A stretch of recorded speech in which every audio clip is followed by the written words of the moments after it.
Olá pessoal, sejam bem-vindos ao canal Livros e Teologia. Meu nome é Rafael Pablo e hoje nós temos mais um vídeo aqui sem edição, ou pelo menos com edição bem fraquinha, então pode ser que algum erro fique aqui mesmo, tá bom? Vou colocar somente algumas fotos na edição para melhorar aquilo que eu quero demonstrar. Pois bem, hoje eu quero falar a respeito da legítima defesa. O cristão pode utilizar de violência? O cristão pode ter arma de fogo para se defender, defender a sua família, defender o seu patrimônio? Será que um cristão pode pegar em arma de fogo para defender a sua igreja? É sobre isso que nós vamos falar hoje.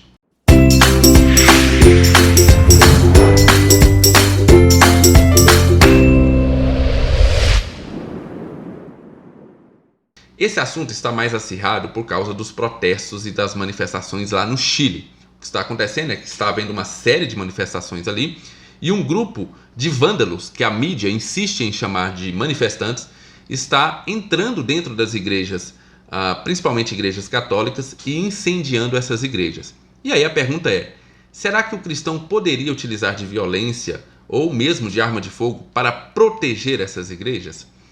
Será que isso seria lícito para o cristão? Por que eu quero falar a respeito desse assunto aqui com você? Porque eu estou vendo alguns cristãos utilizando textos fora de contextos para dar embasamento aos seus argumentos, tanto a favor quanto contra. Estão utilizando textos equivocados para dizer que aquele texto deixa claro a sua posição. Mas na verdade aquele texto não tem nada a ver com essa questão de legítima defesa e não tem nada a ver com essa questão se o cristão pode ou não pode utilizar arma de fogo para se defender. Eu quero pensar com você um pouco a respeito disso, colocar alguns argumentos aqui. Eu vou, no final do vídeo, indicar para você literatura a respeito disso e também vídeos aqui no YouTube que falam a respeito disso e que podem aí trazer algum esclarecimento para você. Muito bem, você está vendo aí algumas fotos de igrejas incendiadas no Chile. Essas igrejas estão sendo incendiadas por esses vândalos, como eu disse, a imprensa insiste em chamar de manifestantes, mas na verdade são só vândalos que estão incendiando essas igrejas. E aí, será que um cristão poderia utilizar de violência ou mesmo de arma de fogo para não deixar que isso acontecesse às suas igrejas? Outra coisa, tem essa foto aí de um povo armado, dessas pessoas armadas em frente à igreja lá no Michigan. Estava acontecendo alguns protestos lá também, e aí esse grupo decidiu proteger a sua igreja fortemente armados. Será que eles estão agindo corretamente? Será que eles estão agindo de acordo com aquilo que o cristão deveria agir? E é sobre isso que eu vou discorrer de agora em diante.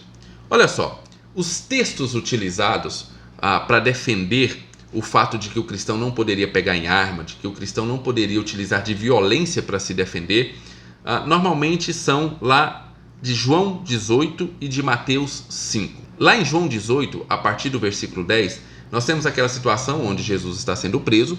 Pedro retira ali a sua espada e corta a orelha de um soldado. E aí Jesus fala para ele guardar a sua espada, que não é para fazer isso. E aí as pessoas utilizam esse texto para dizer, tá vendo? Nós não podemos utilizar de violência de maneira nenhuma, sem entender o contexto daquilo ali e que o próprio Jesus deu o motivo do porquê não utilizar a espada naquele momento. Veja lá em João 18, versículo 10, diz o seguinte: Simão Pedro, que trazia uma espada, tirou-lhe e feriu o servo do sumo sacerdote, decepando-lhe a orelha direita. O nome daquele servo era Malco. Jesus, porém, ordenou a Pedro: guarde a espada. Acaso não havereis de beber o cálice que o Pai me deu?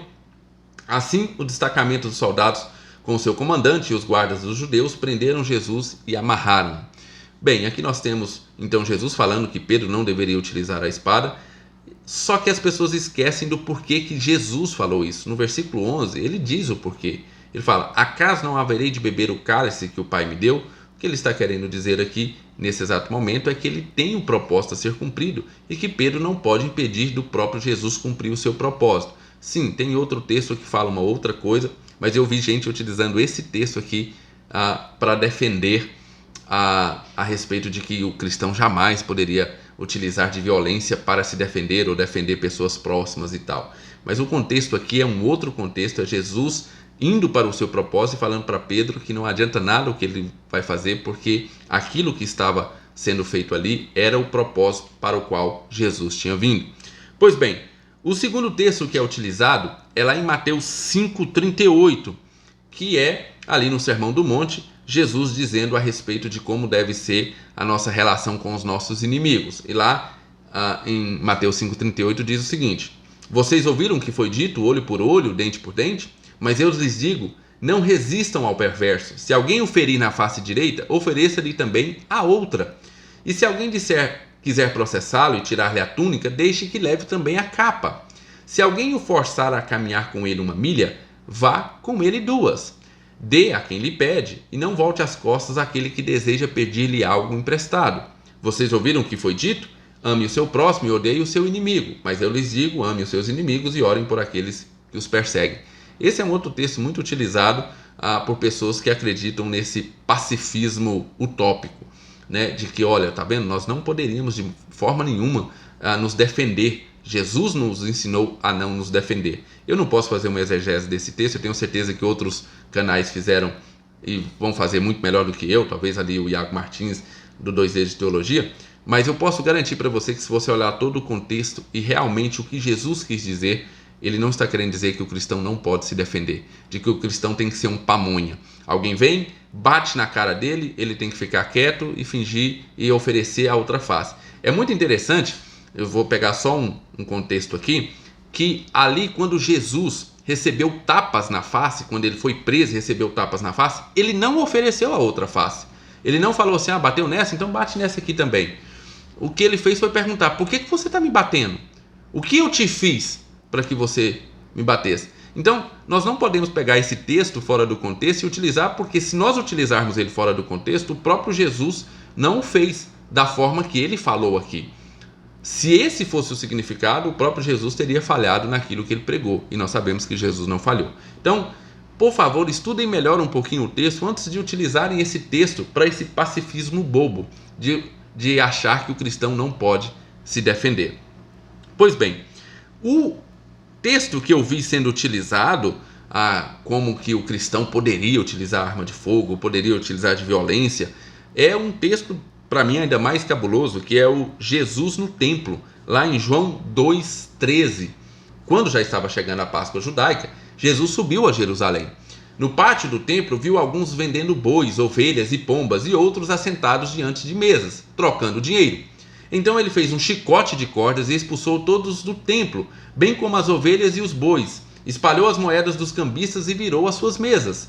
Aos que vendiam pombas disse, tirem essas coisas daqui, parem de fazer da casa de meu pai um mercado.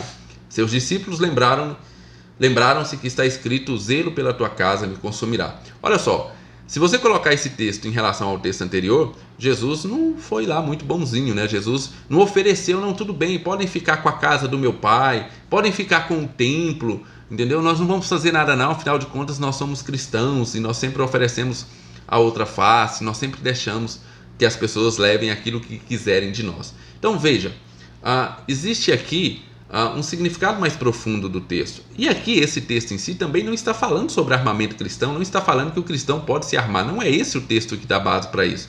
Então, tanto os textos utilizados para embasar a questão do pacifismo utópico, como a questão da legítima defesa, textos utilizados na Bíblia, esse texto sendo utilizado para que você faça uso da legítima defesa, também não é o melhor texto, tá bom? Esses textos não servem para isso e vocês e eu também deveríamos ter mais cuidados ao utilizar textos totalmente fora do contexto, simplesmente para dar embasamento àquilo que eu acredito. Eu já acredito em alguma coisa, eu não fui na Bíblia procurar o que a Bíblia diz a respeito disso. Eu já acredito em alguma coisa e aí eu saio na Bíblia caçando textos que dão embasamento para aquilo que eu já acredito. Mesmo que a Bíblia fale o contrário, eu vou procurar textos fora de contexto para embasar aquilo que eu já acredito, antes de ver nas Escrituras o que ela quer me dizer. Pois bem, quanto a essa questão, eu sou da opinião de que o cristão pode sim utilizar de arma de fogo, de que o cristão pode se defender, pode defender a sua família. Eu acho que isso está muito claro. E para mim os textos melhores vêm ali do Antigo Testamento.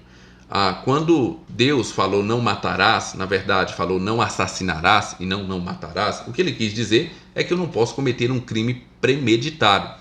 Mas ali para o próprio povo de Israel, você vai ver que Deus falou que se um bandido entrasse na sua casa, você poderia matá-lo e você não seria culpado dessa morte. O próprio Deus está falando, olha, se você agiu em legítima defesa, se você apenas se defendeu de uma injusta agressão, você tem todo o direito de fazê-lo. E se acaso isso terminar em morte, você não é culpado por essa morte. Então, se você ver alguns textos ali do Antigo Testamento que falam a respeito disso, você vai ver que Deus nunca falou que nós deveríamos ser pamonhas e que nós deveríamos deixar que as pessoas fizessem tudo conosco, com a nossa família, com o nosso patrimônio, e nós ficássemos quietos sem reagir, ok? Então, não há para mim nenhum suporte bíblico para esse pacifismo exacerbado, esse pacifismo onde você está sofrendo injustas agressões e você tem que ficar quieto e calado. Esse não é o contexto daqueles textos que as pessoas acreditam. Então, precisamos estudar um pouquinho mais aqueles textos para entender realmente o que Cristo quer dizer com aqueles textos. Outra coisa interessante é a respeito, por exemplo, da guerra. Imagine um país invadindo o Brasil e nós, então, teremos que nos defender. Um cristão, então, não poderia ir para a guerra, defender o seu país da injusta agressão. Infelizmente, eu estou gravando de manhã e está passando o carro da pamonha, do leite e todos esses outros carros que ainda passam na porta de casa. Pois bem, será que não? Será que um cristão não poderia realmente ir para a guerra e defender o seu país de uma injusta agressão? Imagine, sei lá, a Bolívia, imagine, sei lá, a Venezuela decide invadir o Brasil e decide pegar suas riquezas. Será que a postura do cristão era convencer os outros, não vamos fazer nada, deixe que levem tudo, podem levar, não tem problema? Eu não acredito que essa deve ser a posição do cristão ou a melhor posição de um cristão. Um cristão tem direito sim a se defender, defender a sua família, defender o seu patrimônio e tem sim direito de defender a sua igreja. Eu sou que nem o Augusto Nicodemos, eu vou indicar o vídeo dele, eu não teria problema nenhum em defender a minha família, o meu patrimônio de uma injusta agressão, ok? Pois bem, como disse, eu teria como desenvolver esse assunto porque assim, existem diversos textos que dão embasamento para isso. Eu não tenho como desenvolver ele aqui, quem sabe em um outro momento eu volto a falar nesse assunto, dando um pouquinho mais de consistência nos textos bíblicos. Eu só estou dizendo que esses textos utilizados não podem embasar um pacifismo bobo e exacerbado, e o texto utilizado lá do templo também não valida a legítima defesa. Os textos que para mim validam a legítima defesa não são esses, porque esses estão sendo retirados do seu contexto. Pois bem, deixa eu indicar aqui para você 2 livros que vão te ajudar a refletir sobre isso. O primeiro livro é esse daqui, Sobre a Autoridade Secular. Nós temos Lutero e Calvino. Sobre a autoridade secular, nós temos aqui um texto de Lutero e um texto de Calvino. Esse daqui é pela Martins Fontes. Deixa eu só pegar aqui o nome do texto para vocês verem. Olha só. Lutero, sobre a autoridade secular, até que ponto se estende a obediência devida a ela. E Calvino, sobre o governo civil. São esses 2 textos aqui que vão ajudar, vão dar um embasamento um pouquinho melhor a respeito sobre a nossa obediência às leis civis e como se dá essa relação. Eu acho que é uma ótima base para que você comece. Mas um livro mais específico a respeito disso, e um livro que eu gostei demais, tem até resenha aqui no canal, então você pode ver a resenha, porque eu acho que esse livro embasa bem aquilo que eu acredito. Estou falando desse livro aqui, Vida por Vida, do Ron Gleason. Vida por Vida, ele faz uma defesa aqui, inclusive da pena de morte. Então, você vai ver um embasamento bíblico que ele dá aqui, é basicamente aquilo que eu acredito a respeito desse assunto. E aí, vou deixar com vocês também 2 vídeos. O primeiro vídeo é O Cristão Pode Usar Armas para Se Defender. É um vídeo que está lá no canal da Palavra da Vida Centro-Oeste, onde nós temos alguns pastores, entre eles o pastor Augusto Nicodemos, e eles então dão a sua opinião a respeito das armas de fogo, e a opinião do Augusto Nicodemos é até muito engraçada de se assistir. Mas eu acredito como ele. Então, dá uma olhada aí, eu acho bem interessante. E o outro vídeo é lá do Iago Martins, dos 2 Dedos de Teologia, que é o vídeo com o título Jesus contra o Desarmamento. Será que realmente Jesus era contra o armamento? E será que a Bíblia nos ensina isso? Então, vou deixar todos os links lá embaixo, tanto dos livros como dos vídeos, para que você continue a pesquisar sobre o assunto, mas por favor, não utilize esses textos fora de contextos para embasar uma coisa que você já acredita, e aí você está pegando textos salpicados na Bíblia para acreditar a respeito, ou para embasar aquilo que você já tem como fé, tá bom? Muito bem, é só uma reflexão a respeito disso. Eu demorei um pouquinho para gravar esse vídeo, eu tive que gravar várias vezes por causa de barulho, por causa de várias outras coisas. Eu espero que você tenha gostado. Deixe lá embaixo os seus comentários a respeito desse assunto. Fiquem com Deus, um abraço e até o nosso próximo vídeo.